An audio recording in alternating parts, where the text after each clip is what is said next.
আমার আজকের ভিডিও হচ্ছে পভিটাল ট্যাবলেট। এই পভিটাল ট্যাবলেট নতুনভাবে নতুন রূপে নিয়ে আসছে পড আকারে, যা এসিআই ফার্মাসিউটিক্যালের প্রস্তুতকারক কোম্পানি। যেমন এই ওষুধটি আমাদের মানবদেহের ক্ষেত্রে কিভাবে কাজ করে। এই ওষুধটি আমাদের মানবদেহের ক্ষেত্রে হাত পা ঝিনঝিন, কনকন বা ব্যথা বা হাতের রক টান পাওয়া, ঘুমের ঘোরে, এই ধরনের সমস্যার সম্মুখীন হলে কিন্তু আপনারা এই ওষুধটি খেতে পারেন। চলেন তাহলে শুরু করা যাক এর মূল কার্যকারিতা কী কী, বা এটা আমরা কতদিন খেতে পারবো, পার্শ্বপত্রিকা, দাম সহ সব কিছু জানার চেষ্টা করব। শুরু করার আগে আপনাদের কাছে আমার একটি ছোট্ট অনুরোধ, আমার ছোট্ট এই ইউটিউব চ্যানেলে যদি আপনারা নতুন দর্শক হয়ে থাকেন অবশ্যই সাবস্ক্রাইব করে রাখবেন। আমরা আপনাদের মাঝে সঠিক তথ্য গ্রহণ করে থাকি, তারপর আপনাদের মাঝে সেটা ছড়িয়ে দেওয়ার চেষ্টা করে থাকি।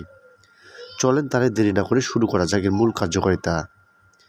এই পভিটাল আগে ছিল আপনাদের পাতা, এখন হয়ে গেছে পট অর্থাৎ ডিব্বা।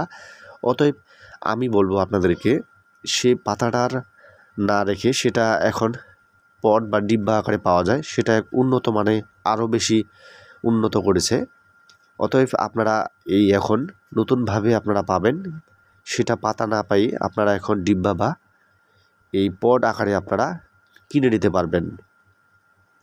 এই পডটির দাম হচ্ছে 330 টাকা করে, আপনারা যে কোনো লোকাল ফার্মেসিতে গিয়ে পাবেন। আর এই ডিব্বা পডের মধ্যে রয়েছে পভিটাল ট্যাবলেট, এর মধ্যে রয়েছে ভিটামিন B1, B6, B12। এটি 3টা উপাদান সমন্বয় নিয়ে তৈরি পভিটাল ট্যাবলেট। এটি এর আগেও বলছি, এখনও বলতেছি, হাত পা ঝিনঝিন, কনকন বা রক টান পাওয়া, এই ধরনের সমস্যার সম্মুখীন হলে কিন্তু আপনারা এই পভিটাল ট্যাবলেটটি খেতে পারবেন। যেমন দেখা যায় বেশিরভাগ ক্ষেত্রে আমাদের এই দেশে প্রাপ্তবয়স্ক মানুষের ক্ষেত্রে কিন্তু হাত পা বাঁকা হয়ে যায় বা হাত পা ঝিনঝিন, কনকন শীতকালীন সময়ের ক্ষেত্রে কিন্তু কঠিন দেখা দেয়। সেক্ষেত্রে কিন্তু এই ট্যাবলেটটি বা এই গ্রুপের ওষুধটি আপনারা খাওয়াতে পারবেন। এখন জানুন এই ওষুধের খাওয়ার বা নিয়ম কী। এই ওষুধের খাওয়ার নিয়ম হচ্ছে সকাল, দুপুর, সন্ধ্যা, অর্থাৎ এটি 3 বেলা খেতে হবে।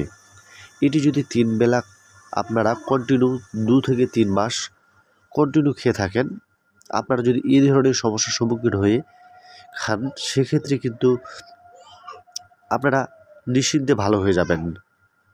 তো আশা করি আপনারা ডোজ এবং কি খাওয়ার নিয়ম সহ বুঝতে পেরেছেন। এখন জানুন এই ওষুধের কোম্পানির নাম কি। এই ওষুধের কোম্পানির নাম হচ্ছে এসিআই ফার্মাসিউটিক্যাল লিমিটেড, এর প্রস্তুতকারক। এখন জানুন এই ওষুধের পার্শ্বপ্রতিক্রিয়া কী। এই ওষুধের ঘ্রাণের যে ঘ্রাণ রয়েছে, সে কারণে অনেকের ক্ষেত্রে গ্যাসের কারণে বমি হতে পারে বা দেখা গেছে মাথা ঘুরতে পারে। এই ধরনের সমস্যার সম্মুখীন হলে অবশ্যই ডাক্তারের শরণাপন্ন হবেন। আর অবশ্যই আমি বলবো এই ধরনের ওষুধের ঘ্রাণ একটু থাকবেই, বা সেটা যে কোনো ফ্লেভার নিয়ে তৈরি।